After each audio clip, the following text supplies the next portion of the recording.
Hello दोस्तों, कहानी अगर अच्छी लग रही हो तो प्लीज़ वीडियो को लाइक करें, शेयर करें और अगर चैनल पर नए हैं तो प्लीज़ चैनल को सब्सक्राइब करें। राशि के अंदर बसी निशा की रूह को जब कार्तिक के जेब में पड़े तावीज़ का असर हुआ तो वो राशि दूर जाकर दरवाजे पर जा गिरी थी और तभी निशा की रूह ने राशि के शरीर को छोड़ दिया था। अब उसके आगे तो अब राशि निशा के कोई काम नहीं आएगी। रश्मि सोच रही थी कि आज रात वो कार्तिक को सब कुछ सच सच बता देगी, क्योंकि अब रश्मि के साथ साथ कार्तिक को भी निशा से बचकर रहना होगा। ये सोचते सोचते वो सो गई। शाम में आज कॉलेज के हॉल में ऑर्केस्ट्रा का कार्यक्रम रखा गया है और दिन में वनभोज का, पर वनभोज में तो रश्मि नहीं जा पाई। पर शाम होते ही रश्मि तैयार हो गई। आज तो रश्मि भला की खूबसूरत लग रही थी। उसने गुलाबी रंग की सलवार पहन रखी थी और उसका चेहरा भी किसी नए नए खिले गुलाबी रंग के गुलाब की कली की भांति खिल गया था। वो मंद मंद मुस्कुराती, फिर निशा की बातें याद आते ही मायूस हो जाती। खैर शाम हुई और महफिल सज उठी। सजे धजे बहुत से आर्टिस्ट स्टेज के आगे पहुंच चुके थे, पर जिसको दिखाने के लिए रश्मि तैयार हुई थी वो ही लापता था। प्रोग्राम स्टेज पर होना शुरू हो चुका था। रश्मि का मन अब किसी भी प्रोग्राम में नहीं लग रहा था। उसकी निगाह बस कार्तिक को ढूंढ रही थी। वो अपने जगह से उठ खड़ी हुई और पूरे होटल में कार्तिक को ढूंढने लगी। वो ढूंढते ढूंढते कॉटेज की छत पर पहुंची, जहां हाथों में हाथ फंसाए कार्तिक मुस्कुरा रहा था। वो समझ गई कार्तिक जानबूझकर प्रोग्राम में नहीं गया और छत पर खड़ा रहा ताकि रश्मि उसे ढूंढते हुए यहाँ तक आए और दोनों उस भीड़ से अलग इस अकेले जगह में एक दूसरे का हाथ थामकर बैठे रहें। अगर रश्मि आज खूबसूरत लग रही थी तो कार्तिक भी किसी राजकुमार से कम नहीं लग रहा था। दोनों ने एक दूसरे को जोर से अपने आगोश में भर लिया और फिर छत पर ही खुले आसमान के नीचे बैठ गए।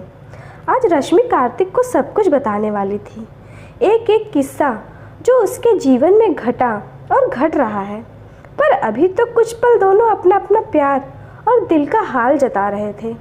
उन्हें ये तक होश नहीं था कि दूर छत के कोने में खड़ी एक जोड़ी खून उगलती आंखें उन दोनों को घूर रही थी। कॉटेज के छत पे नितांत अकेले बैठकर रश्मि और कार्तिक एक दूसरे से बातें कर रहे थे। रश्मि तो बार बार भावुक हो जाती, पर कार्तिक उसे प्यार से समझाता। रश्मि ने कार्तिक को सब कुछ बताना शुरू किया कि कैसे निशा की आत्मा उसे परेशान कर रही है, कैसे निशा की मौत के बाद से रश्मि सब कुछ अकेले झेल रही है और निशा की आत्मा ही उसे कार्तिक के करीब जाने से रोकती रही और उसके गले से पड़ा सुरक्षा कवच भी खो गया। उसे नहीं पता कि कौन से पल उसके आखिरी पल होंगे। तभी कार्तिक को याद आया कि वो तो सुबह से ही जेब में वो ताबीज़ रखकर घूम रहा है जो उसे बर्फ़ में पड़ी मिली थी। उसने झट ताबीज़ निकाली और रश्मि की ओर बढ़ाया। रश्मि ताबीज़ देखकर खुश हो गई और दूसरे ही पल उसे याद आया वो पल जब राशि के जिस्म में छुपे निशा की आत्मा ने कार्तिक पर वार किया था और शायद कार्तिक के जेब में इस ताबीज़ के होने से ही वो कार्तिक का कुछ बिगाड़ नहीं पाई।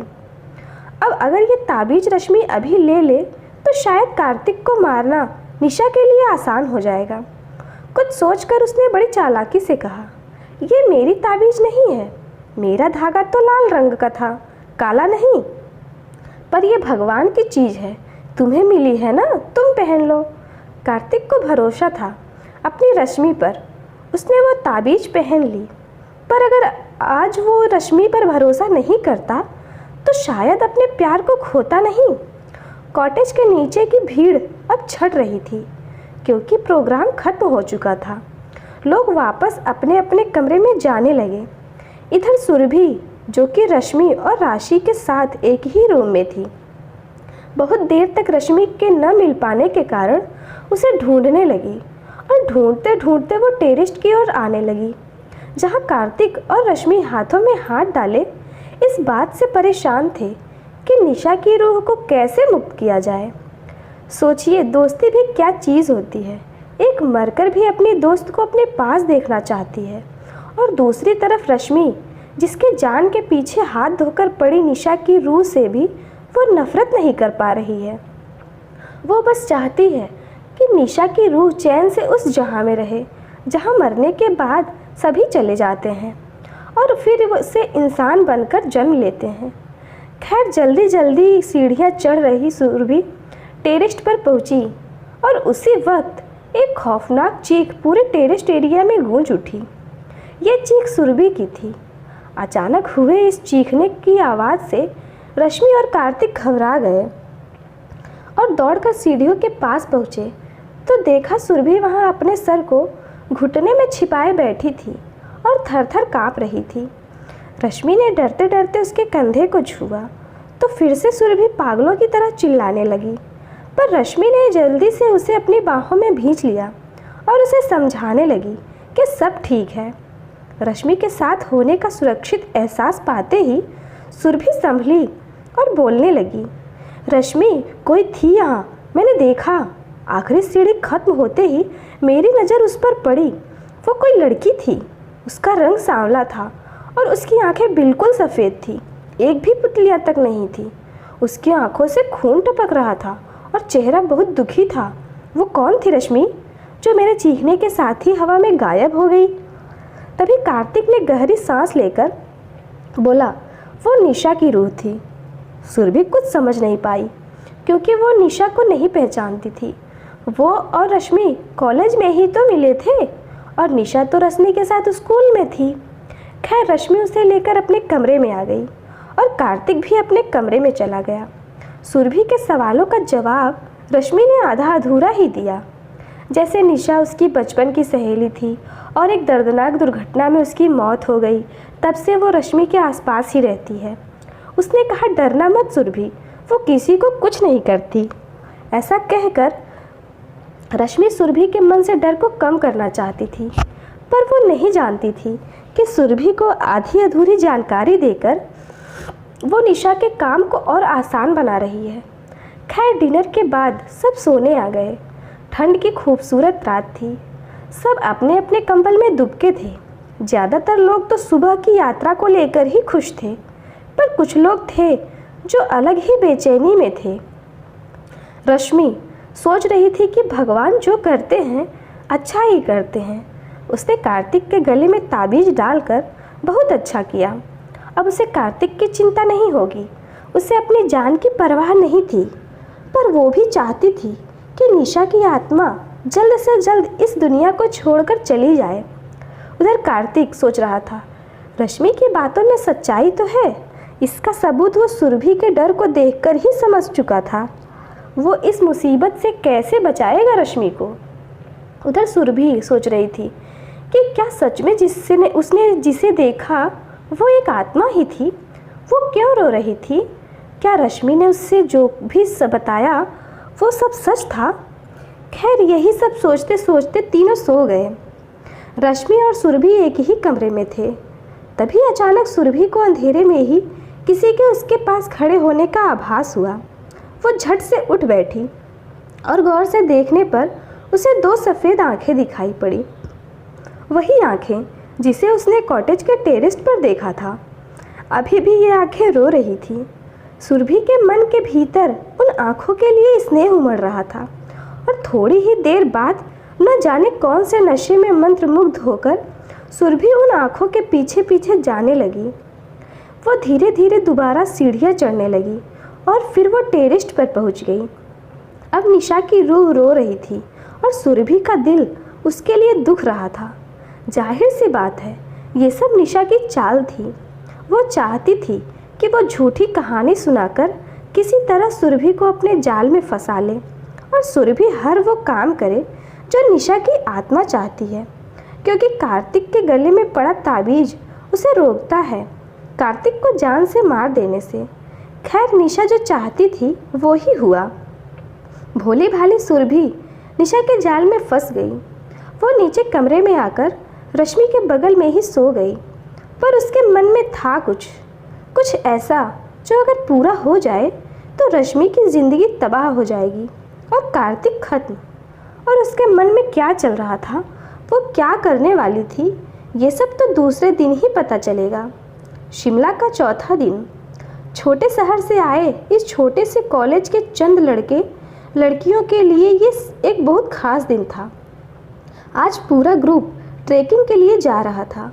ऊंचे ऊंचे पहाड़ों से टकराने, रस्सियों से खुद को बांधकर विशाल पहाड़ों के सीने में लहराने, इस खुशी की कोई सीमा नहीं थी कार्तिक के लिए, क्योंकि वो बचपन से यही करना चाहता था। और फिर साथ में रश्मि भी होगी, ये बात तो उसकी खुशी में चार चांद लगा रही थी। पर सब कुछ उतना आसान नहीं होगा। जान के पीछे हाथ धोकर पड़ी निशा की रूह उसे छू भले नहीं पाती, पर उसने तो अच्छा खासा षड्यंत्र रच रखा है। जितेन जराग जीप लेकर हाजिर था और यात्रा शुरू हो चुकी थी। सुरभि रश्मि के पास तो बैठी थी, पर यकीन मानिए ये वो पहले वाली सुरभि नहीं थी। शिमला पहुँचे आज तीसरा दिन था। कार्तिक के लिए आज का दिन बहुत खास था, क्योंकि आज उसका बचपन का सपना पूरा होने जा रहा था। वो आज पहली बार पहाड़ों पर ट्रैकिंग करेगा, पर वो रश्मि को एक पल के लिए भी अकेला नहीं छोड़ सकता। वो रश्मि को भी ट्रैकिंग के लिए मनाएगा, और अगर वो नहीं मानी तो वो खुद भी नहीं जाएगा। पूरे 3 घंटे लगे और फिर जीप पहाड़ों से घिरे एक खूबसूरत वादी के बीच आकर रुकी। लड़कियों की एक अलग टीम बनी और लड़कों की अलग। रश्मि ने भी कार्तिक के मन को समझते हुए ही ट्रैकिंग में हिस्सा लिया। सबसे पहले सबके कमर में सेफ्टी बेल्ट बांधी गई और फिर हिप हिप हुर्रे के साथ एक शानदार सफ़र शुरू हुआ। सभी लोगों को 2 घंटे का समय मिला था। उस बीच सबको वापस नीचे आ जाना है। सबसे बड़ी बात ये थी कि ऊपर पहुंचने वाले 3 सबसे पहले भागीदारी को ऊपर बने एक शानदार रेस्तरां में खाना मुफ्त मिलेगा, और फिर दूसरे रास्ते से यानी सीढ़ियों से वे सब वापस नीचे आएंगे। कार्तिक का उल्लास इतना ज़बरदस्त था कि वो दुगने साहस और बड़ी फुर्ती से पहाड़ चढ़ रहा था। सुरभि के दिल में जो चल रहा था वो पहाड़ों के ऊपर पहुंचकर अकेले में ही पूरा हो सकता था, इसलिए वो भी बहुत तेज़ी से चढ़ रही थी। उसके ऊपर एक जुनून सवार था।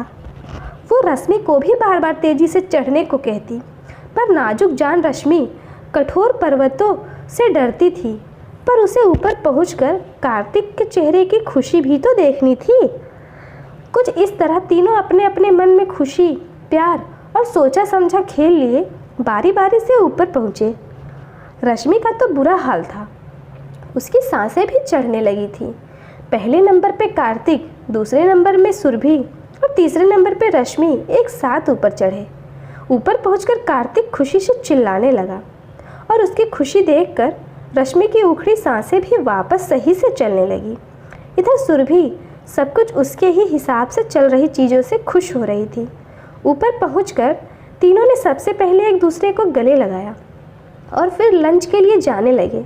क्योंकि वे तीनों ही सबसे पहले पहुंचे थे, इसलिए उनका लंच तो मुफ्त था। पर इससे पहले कि वे लोग लंच के लिए जाते, अचानक सुरभि बदल गई और उसने कार्तिक को ज़ोर से आवाज़ लगाई। वो पलटा तो सुरभि को अलग ही रूप में देख पाया। उसे नहीं समझ आया कि ये क्या हुआ इसे। तभी सुरभि उसके पास आ गई और बोलने लगी कि कार्तिक, मेरी बात सुनो, मैं तुम्हें एक हकीकत बताना चाहती हूँ, और रश्मि तुम भी रुको, क्योंकि मैं तुम्हारी हकीकत जान चुकी हूँ। कार्तिक और रश्मि मुँह फाड़े सुरभि की तरफ देख रहे थे। उन्हें कुछ समझ नहीं आ रहा था। उसके बाद उसने दोबारा बोलना शुरू किया। रश्मि ने कल मुझसे झूठ कहा कि निशा की रूह बस रश्मि के साथ रहना चाहती है, पर नहीं, वो रश्मि के साथ नहीं रहना चाहती। वो तो रश्मि की असलियत तुम्हारे सामने लाना चाहती है कार्तिक। उसकी आत्मा ने कल रात मुझे सारी कहानी बताई। कार्तिक, वो सब सच नहीं है जो कल तुम्हें रश्मि ने बताया। रश्मि ने शुरू से सब कुछ झूठ कहा, बस झूठ। उसने कहानियाँ बनाई और हर बार निशा को गलत साबित किया। कार्तिक सुरभि की बातों को सुनकर गुस्से में उबल रहा था, और इधर रश्मि बेशर्मी से सुरभि की तरफ घूर घूर कर मंद मंद मुस्कुरा रही थी। उसे विश्वास था कि कार्तिक सुरभि के बातों पर यकीन नहीं करेगा। सुरभि बगैर इसकी परवाह किए बोलती रही। कार्तिक उसे बार बार मना करता रहा कि उसे कुछ भी नहीं सुनना रश्मि के खिलाफ, पर सुरभि बस एक बार अपनी बात कहना चाहती थी। आखिर में कार्तिक ने उसे उसकी इजाज़त दे दी। हालांकि रश्मि ये नहीं चाहती थी, पर कार्तिक ने उससे कहा कि वो बस एक बार सुरभि की बात सुनना चाहता है। फिर कहानी फ्लैशबैक में चली गई। निशा के ट्यूशन में एडमिशन लिए रश्मि को आज चौथा ही दिन हुआ था और उसे कार्तिक से मोहब्बत हो गई। पर असल में ये मोहब्बत नहीं थी, ये बस एक जुनून था। जब उसे पता चला कि निशा तो कब से कार्तिक पे मरती है, तो ये बात रश्मि बर्दाश्त नहीं कर पाई कि कार्तिक जैसा एक खूबसूरत इंसान निशा की झोली में जाकर गिरे। इसे प्यार कहेंगे या पागलपन, पता नहीं, पर उस दिन से रश्मि खुद को मासूम बनाकर कार्तिक के दिल को अपना बनाने में लग गई। कार्तिक भी दिन ब दिन रश्मि के खूबसूरत चेहरे के भ्रम में खोता गया। जब इस बात की भनक निशा को पड़ी तो उसने रश्मि को साफ साफ कार्तिक के करीब जाने से मना किया। उसने रश्मि को बताया कि वो 10वीं परीक्षा के बाद ही कार्तिक को अपने मन की बात बताएगी, क्योंकि अभी पढ़ाई ज़्यादा ज़रूरी है।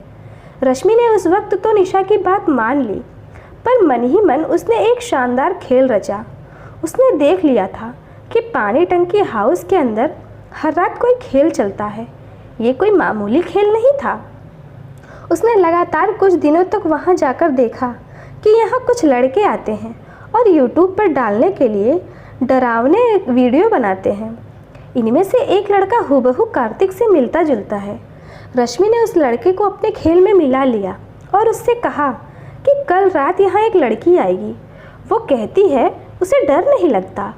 तुम सब अगर उसे सच में डरा पाओ और उसके डर को अपने कैमरे में रिकॉर्ड कर पाओ तो तुम सब के पास एक शानदार कहानी होगी, क्योंकि उसके चेहरे में सच्चा डर होगा तो कहानी बिल्कुल रियल लगेगी। लड़के मान गए। रश्मि चाहती थी कि निशा इन सब से इतना डर जाए कि अपना होश ही खो बैठे और कार्तिक रश्मि का हो जाए। इसलिए उसने निशा के पास जाकर कहा कि उसने कार्तिक को पानी टंकी के अंदर जाकर नशा करते हुए देखा है।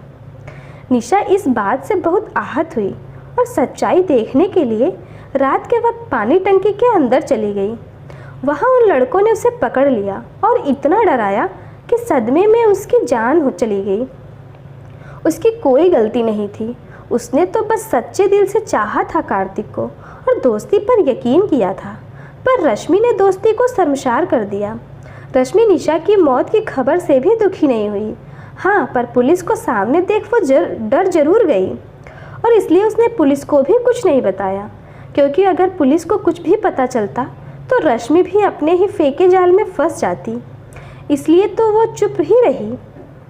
उसे लगा उसके और कार्तिक के बीच का रास्ता खाली है, पर उसकी हवा तब गुल हुई जब उसका सामना निशा की रूह से हुई।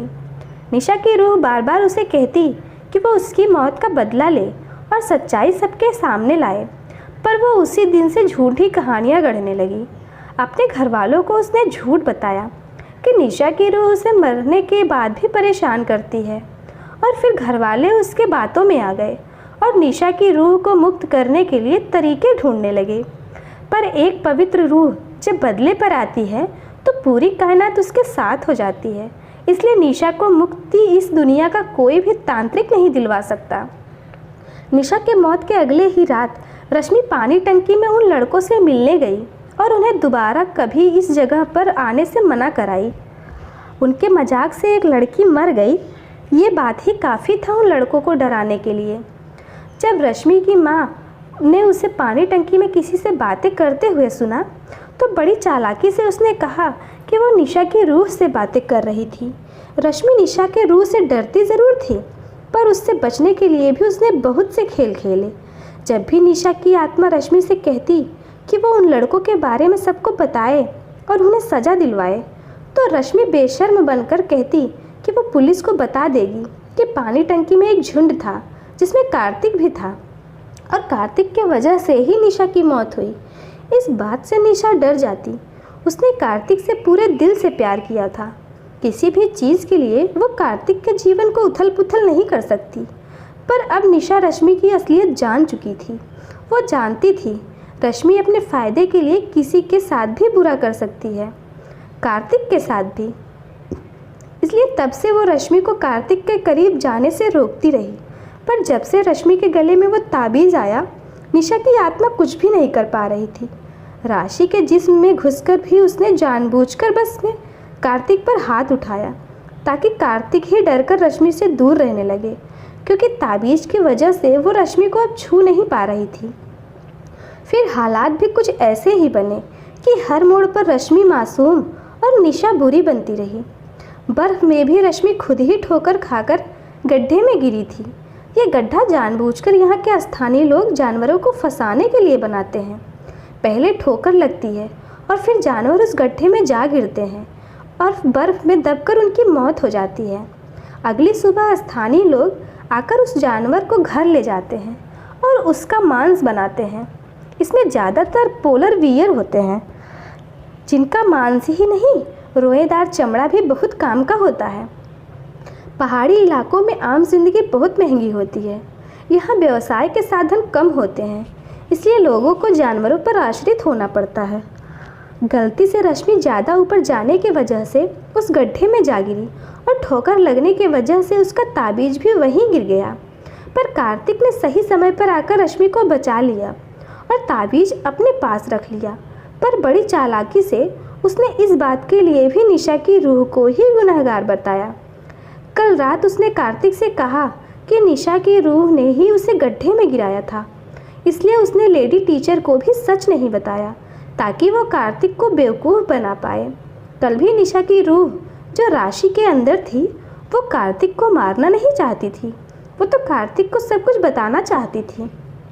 उसने तो प्यार से कार्तिक के कंधे को छूने की कोशिश की थी, पर ताबीज की शक्ति को वो बर्दाश्त नहीं कर पाई और दरवाजे पर जाकर गिरी और उसी वक्त उसने राशि के जिस्म को आज़ाद कर दिया, क्योंकि वो जानती थी कि अब कार्तिक उसे उठाने आएगा तो फिर ताबीज की शक्ति उसे तकलीफ़ पहुंचा सकती है और साथ में राशि के जिस्म को भी दर्द होगा। रश्मि ने कल रात जानबूझकर ताबीज कार्तिक के ही गले में पड़े रहने दिया ताकि किसी भी तरह से निशा कार्तिक से जुड़ न पाए और भी अनगिनत राज खोले सुरभि ने। अब वर्तमान में अब बात ये थी कि क्या इन सब बातों पर कार्तिक यकीन करेगा? क्या वो ये बात मान पाएगा कि जिस चेहरे को उसने अपने जान से भी ज़्यादा बढ़कर चाहा वो एक धोखेबाज है? बड़ी उम्मीदों से कार्तिक ने रश्मि की तरफ देखा। वो रश्मि के मुंह से ये सुनना चाहता था कि ये सब जो अब तक सुरभि बोल रही थी वो सब झूठ है, पर जैसे ही उसने रश्मि के चेहरे को देखा तो दंग रह गया, क्योंकि रश्मि तो बड़ी बेशर्मी से मुस्कुरा रही थी। इसका मतलब था कि सुरभि की बातें सच थी। तभी अचानक उस पहाड़ के ऊपर हवाएं चलने लगी और उस हवा के साथ किसी के सिसकने की आवाज़ आने लगी। इस आवाज़ को सुनकर अचानक रश्मि ज़ोर ज़ोर से हंसने लगी और बोलने लगी, सामने आओ निशा, देखो तुम्हारी दुख भरी सच्चाई कार्तिक के सामने आ गई है। वो अब मुझे नहीं चाहेगा, पर तुम जो चाहती थी वो तो हुआ ही नहीं। तुम तो मुझे कार्तिक से दूर रखना चाहती थी ना, पर मैंने तो कार्तिक को पा लिया। पूछो इससे हॉस्पिटल के हीटर रूम में उसने रात भर मुझे प्यार किया या नहीं।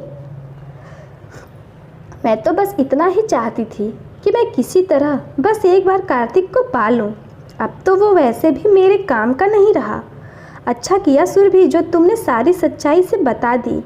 इधर कार्तिक सर नीचे की ओर झुकाए टप टप आंसू बहा रहा था। उसे इस बात का गम नहीं था कि रश्मि धोखेबाज थी।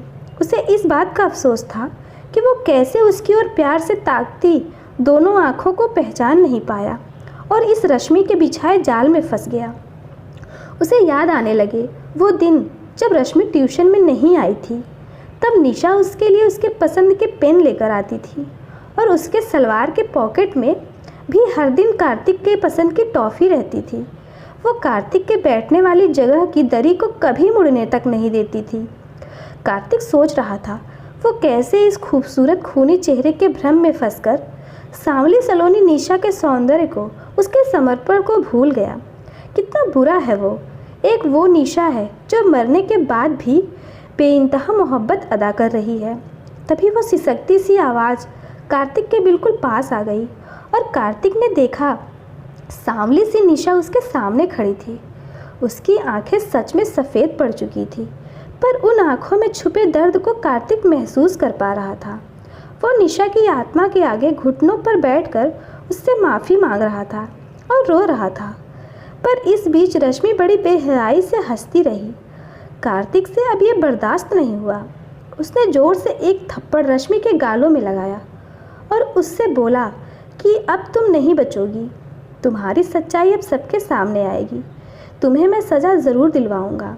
अपनी ही दोस्त की जान ले ली तुमने। तुम्हारा दिमाग ठीक नहीं है। तुम्हारी असली जगह जेल में है।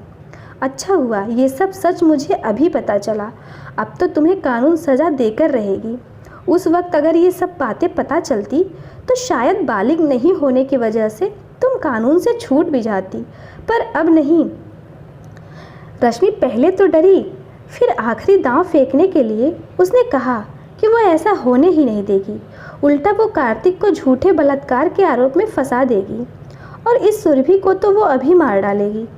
ये कहकर वो बड़ी फुर्ती से अचानक ही सुरभि के ऊपर कूद पड़ी और उसके बालों को पकड़कर उसे घसीटते हुए पहाड़ के एक किनारे ले आई, जहाँ से गिरकर कोई जिंदा नहीं बच सकता। एक गहरी खाई है उस पार। वो शायद सुरभि को धक्का देने ही वाली थी कि कार्तिक दुगनी फुर्ती से उन दोनों के पास आ गया और सुरभि को धक्का मारकर उसे किनारे से दूर कर दिया। अब सुरभि सुरक्षित थी, पर कार्तिक ऐसे जगह में था जहाँ से बस 1 इंच की दूरी पर अगर उसका पाँव भी गलती से खिसके तो वो पक्का मर जाएगा।